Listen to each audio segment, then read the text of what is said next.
Hi കൂട്ടുകാരെ, എല്ലാവർക്കും മനസ്സുകളിലോട്ട് സ്വാഗതം. ഇന്ന് ഞാനൊരു അടിപൊളി ഈസി ഗ്രീൻ പീസ് കറിയായിട്ടാണ് വന്നിരിക്കുന്നത്. വളരെ എളുപ്പത്തിൽ ഉണ്ടാക്കാൻ പറ്റുന്നൊരു ഗ്രീൻ പീസ് കറിയാണ് കേട്ടോ അത്. ഞാൻ ഗ്രീൻ പീസ് തക്കാളിയും മഞ്ഞൾപ്പൊടിയും ഉപ്പും കൂടി ഇട്ടിട്ട് വേവിച്ചെടുത്തിട്ടുണ്ട്. ഞാൻ തലേ ദിവസം കുതിർത്ത് വെച്ച ഗ്രീൻ പീസായിരുന്നു. ഇനി നിങ്ങൾക്ക് കുതിർക്കാൻ നേരം കിട്ടിയില്ല എന്നുണ്ടെങ്കിൽ ഒരു അരമണിക്കൂർ ചൂടുവെള്ളം ഒഴിച്ച് വെച്ചതിന് ശേഷം ഒരു 4 വിസിലടിച്ച് 4-5 വിസിലടുപ്പിച്ചിട്ട് വേവിച്ചെടുക്കാം. ഇതിപ്പോൾ ഞാൻ 2 വിസിലടുപ്പിച്ചിട്ടുള്ളൂ. കുതിർത്തായതുകൊണ്ടാണ് 2 വിസിലടുപ്പിച്ച് വേവിച്ചത്. അതിലോട്ട് ഉപ്പും തക്കാളിയൊക്കെ ചേർത്ത് കൊടുത്തിട്ടുണ്ട്. അപ്പോൾ ഇതിലോട്ട് മസാലയ്ക്ക് ആവശ്യമായിട്ട് ഞാൻ ഒരു സവോള ചെറുതായിട്ട് കനം കുറച്ച് അരിഞ്ഞെടുത്തിട്ടുണ്ട്. പിന്നെ അതിൻ്റെ ഒപ്പം ഒരു ചെറിയൊരു പീസ് ഇഞ്ചിയും ഒരു 4 അല്ലി വെളുത്തുള്ളിയും ചെറുതായിട്ട് കൊത്തി അരിഞ്ഞിട്ടിട്ടുണ്ട് കേട്ടോ. ഇഞ്ചിയും വെളുത്തുള്ളിയും കൂടരുത്, ചെറിയൊരു പീസ് മതി.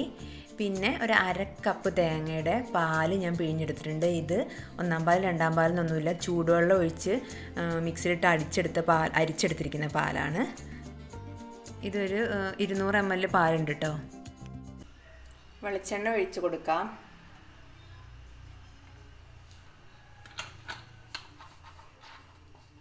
പാൻ നല്ലപോലെ ചൂടായിട്ടുണ്ട്.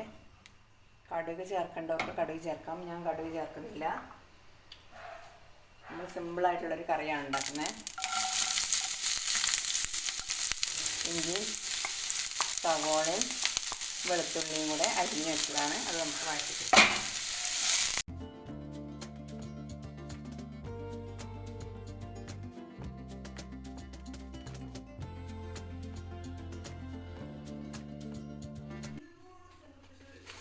ഉള്ളിയൊക്കെ വഴന്നിട്ടുണ്ട്. അപ്പോൾ നമുക്കിതിൽ മഞ്ഞൾപ്പൊടി ചേർത്ത് കൊടുക്കാം. ഒരു 3/4 ടീസ്പൂൺ മഞ്ഞൾപ്പൊടി.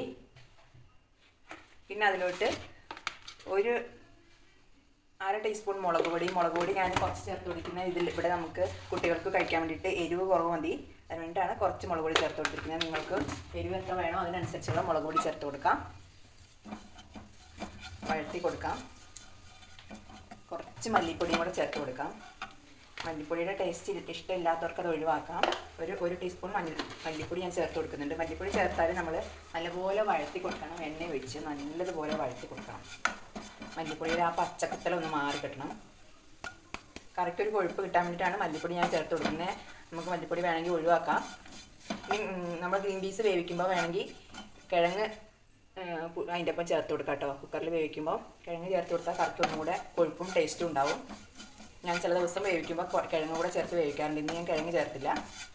ഗ്രീൻ പീസ് കറി എന്ന് പറയുമ്പോൾ ഗ്രീൻ പീസ് തന്നെ ആവണമല്ലോ, അതുകൊണ്ടാണ് കിഴങ്ങ് ഒഴിവാക്കിയത്.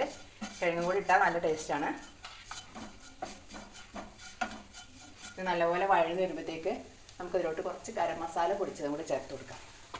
ഗരം മസാലയാണ് ഞാൻ ചേർത്ത് കൊടുക്കുന്നത്. ഇനി ചിക്കൻ മസാല ഉണ്ടെങ്കിൽ അത് ചേർത്ത് കൊടുക്കാം. അപ്പോൾ ഒരു ചെറിയ ടീസ്പൂണിന് ഒരു 1/2 ടീസ്പൂണോളം ഗരം മസാല ഞാൻ ചേർത്ത് കൊടുത്തിട്ടുണ്ട്. ഒത്തിരി മസാല പാടില്ല. നമ്മൾ ഗ്രീൻ പീസ് കറി വെക്കുമ്പോൾ ചെറിയൊരു മസാലയെ പാടുള്ളൂ. അതുകൊണ്ടാണ് 1/2 ടീസ്പൂൺ ഗരം മസാല. ഞാൻ തന്നെ പൊടിച്ച് വെച്ച മസാലയാണ്. നല്ലപോലെ മൂത്ത് വരുന്നൊരു മണം വരുമ്പോഴത്തേക്ക് നമുക്കതിലോട്ട് വേവിച്ച് വെച്ചിരിക്കുന്ന ഗ്രീൻ പീസും തക്കാളിയും കൂടെ ചേർത്ത് വേവിച്ച് വെച്ചിരിക്കുന്ന ഗ്രീൻ പീസ് ചേർത്ത് കൊടുക്കാം.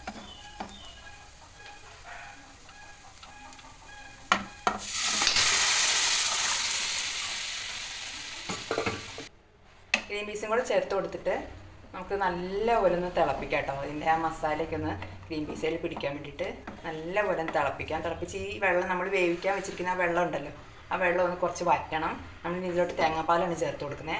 അപ്പം ഇപ്പോൾ തന്നെ തേങ്ങാപ്പാൽ ചേർത്ത് കൊടുത്താൽ കറി വല്ലാണ്ട് നീണ്ടു പോകും.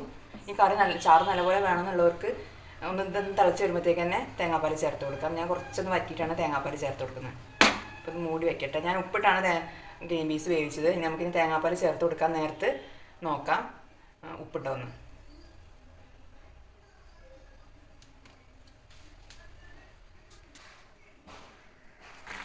കറിയൊക്കെ തിളച്ച് കുറുകി വന്നിട്ടുണ്ട്. ഇനി നമുക്ക് തേങ്ങാപ്പാൽ ചേർത്ത് കൊടുക്കാം.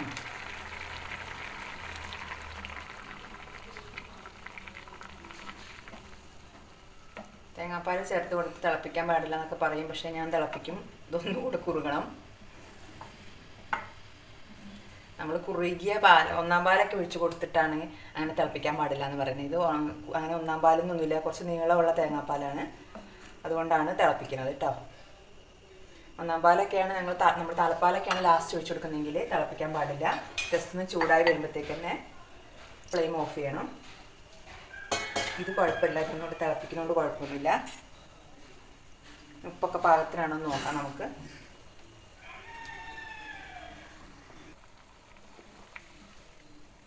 കുറച്ച് ഉപ്പിൻ്റെ കുറവുണ്ട്, കുറച്ചേ ഉള്ളൂ. അപ്പോൾ ഞാൻ ഒരു 1/2 ടീസ്പൂൺ ഉപ്പും കൂടെ ചേർത്ത് കൊടുക്കാം.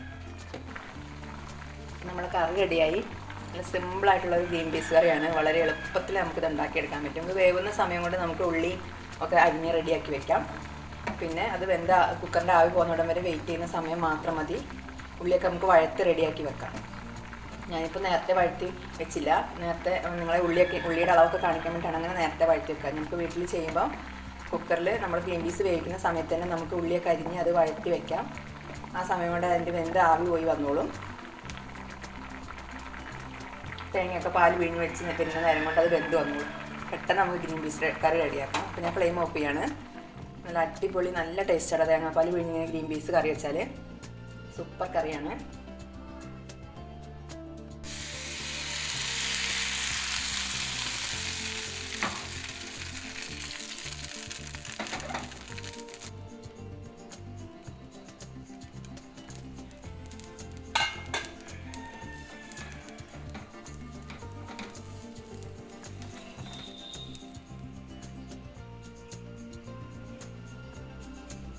നല്ല അടിപൊളി ഗ്രീൻ പീസ് കറി, എളുപ്പത്തിൽ ഉണ്ടാക്കാൻ പറ്റുന്ന ഗ്രീൻ പീസ് കറിയും അപ്പോൾ ഞാൻ ഉണ്ടാക്കി. അപ്പോൾ എല്ലാവരും ഇതൊന്ന് ഇതേപോലെ ഉണ്ടാക്കി നോക്കുക.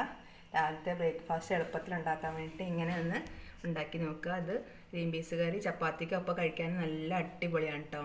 അപ്പോൾ ഇന്നത്തെ വീഡിയോ ഇത്രയേ ഉള്ളൂ. എല്ലാവർക്കും വീഡിയോ ഇഷ്ടപ്പെട്ടെന്ന് വിചാരിക്കുന്നു. അപ്പോൾ ഞാൻ പുതിയൊരു വീഡിയോ ആയിട്ട് വീണ്ടും വരും. നമുക്ക് വീണ്ടും കാണാം. അപ്പോൾ ഇതുവരെ ചാനൽ സബ്സ്ക്രൈബ് ചെയ്യാതെ വീഡിയോ കാണുന്നവരുണ്ടെങ്കിൽ ഒന്ന് ചാനൽ സബ്സ്ക്രൈബ് ചെയ്ത് സപ്പോർട്ട് ചെയ്യണം. അപ്പോൾ നമുക്ക് വീണ്ടും കാണാം. Bye bye.